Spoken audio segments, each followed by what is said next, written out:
ভুলেও পুরানো কাপড় কেউ ফেলে দিবেন না। পুরনো কাপড় দিয়ে বানিয়ে নিন একটি অসাধারণ জিনিস। এর জন্য প্রথমে আমাকে একটি কাপড় কেটে নিতে হবে, তারপরে এইভাবে কোনাগুলো ভাঁজ করে সেলাই করতে হবে। দেখুন আমি কোনাগুলো কিভাবে ভাঁজ করতেছি। এইভাবে আমি চারো কোনা ভাঁজ করে সেলাই করে নেব।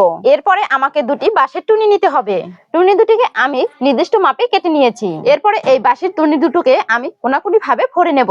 বন্ধুরা, আমার এই ভিডিওটি কে কোথা থেকে দেখছেন অবশ্যই কমেন্ট করে জানাবেন, যাতে আমি আপনাদেরকে ধন্যবাদ জানাতে পারি। তারপরে টুনি দুটির ঠিক মাঝখানে এভাবে গিট দিয়ে নিতে হবে। এরপরে কাপড়ের ঠিক মাঝখানে আরো একটি দড়ি দিয়ে গিট দিতে হবে। এরপরে অপর সাইডেও আরো একটি দড়ি দিয়ে গিট দিয়ে নিন। গিট দেওয়া হয়ে গেলে আরেকটি টুনির মাথায় দড়ি পেঁচিয়ে এর ঠিক মাঝখানে আটকে নিতে হবে। যারা আমার আগের ভিডিওতে লাইক, কমেন্ট এবং শেয়ার দিয়েছেন তাদেরকে অসংখ্য ধন্যবাদ। এখন একটি প্লেটে ভুট্টা ভাঙা ভাত আর কিছু কুড়া, তার সাথে অল্প পরিমাণে জল দিয়ে মিশিয়ে নিতে হবে। তারপরে ছাবির ভিতরে মিশানো ডোটি একটি ভার আর তার সাথে দুইটি কাঁঠাল গাছের ঠাল দিয়ে দেব। এখন এই ছাবিটিকে নিয়ে আমি নদীতে ফেলতে যাব।